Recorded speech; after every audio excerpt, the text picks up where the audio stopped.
Hello, fly tires. Today we're going to be tying a sand eel, and when we're done it's going to be about 5.5 inches long. What I have in my vise is a long needle, 2.5 inches long, and I'm using Danville's fine monofilament.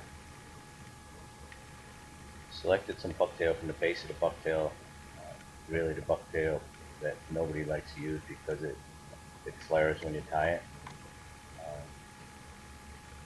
Probably about 5 inches long, and I put some crystal flash in with it, and I'm going to attach this to the pointy end of my needle. I'm attaching this with firm wraps. I would not say very tight, because eventually I'm going to need to slide this off the needle.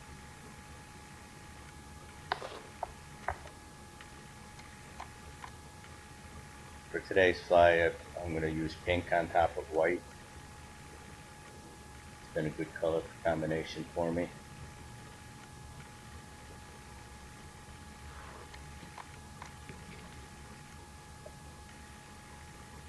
And after I snug that down with a couple wraps,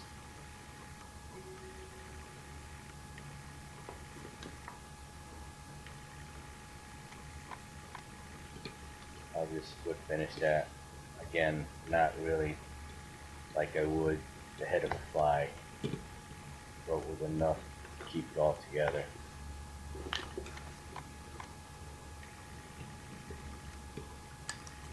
I'm going to come in and trim these ends, because when I try to push this needle through my expandable sleeving, braided sleeving that I'm going to be using, they would catch on the sleeving.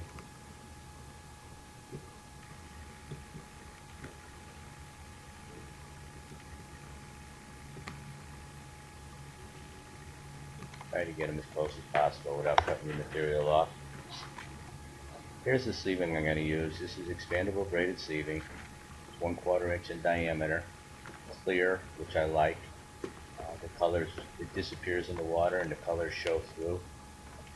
It's got a bend in it. Just take your scissors and sort of push against that bend with a little bit of force and create a little bit of friction, and you'll take that bend right out of it. What I'm going to look for is a piece about 1.5 inches long, because I'm going to be using a short shank hook on this pattern. Once I cut it, I'm going to use a lighter and heat up this end so it melts. If the hole closes, stick something in there to open it up before it solidifies. Now I'm going to thread my hook into it, and one end's open. You can see they're fraying a little bit, and I'm going to push this through. And what I'm looking to do is get that fillet straight up on top of the shank so that it's not curved or bent.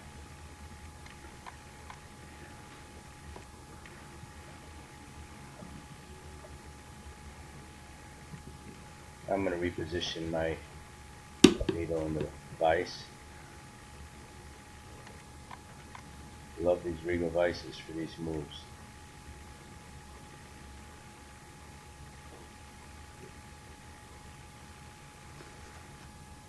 I'm going to take my sleeving and my hook and push it over until my bucktail comes out the front.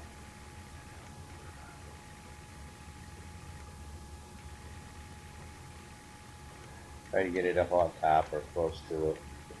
I'm going to pinch very tightly. I'm going to grab the hook eye and the material and twist and hold the base of my vise, and it should come right off that needle. That's why I like the monofilament. It's very slippery and it slides off. And when I finish my head, it doesn't show. Now I'm going to put my hook in the vise.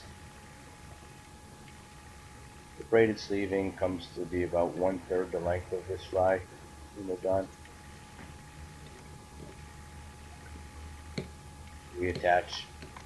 I'll attach my monofilament, the hook, do a little jam knot, make sure that's on there real good. I could have slid my material back farther and get it out of the way, but trim that off. Now I'm going to try to arrange it so that the pink's up on top. If you wanted to put, I'm going to attach this, if you wanted to, you could wrap a pearl mylar around your hook shank ahead of time and tie it off, and then do this step, so you'd have a nice pearl or silver underbody instead of the hook shank itself.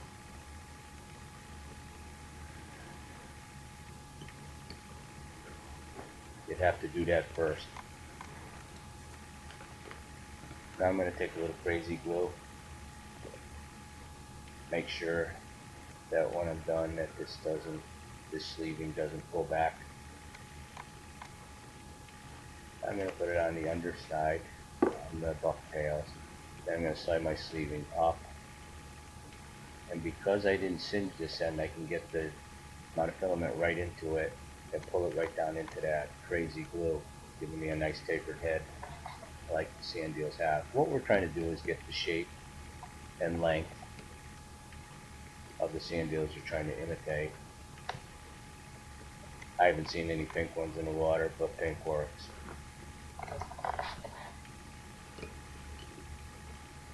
Now I'm going to wick finish.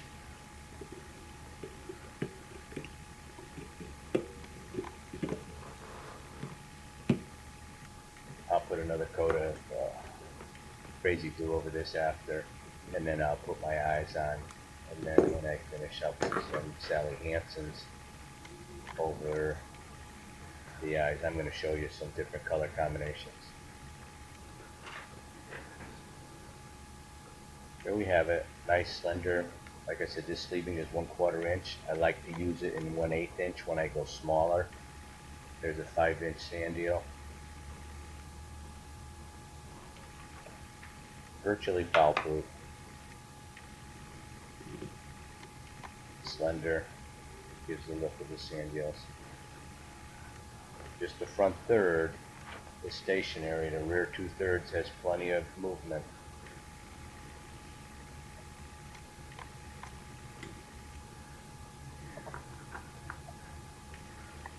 Here's the finished product. Got the eyes on it. There's one in tan over white.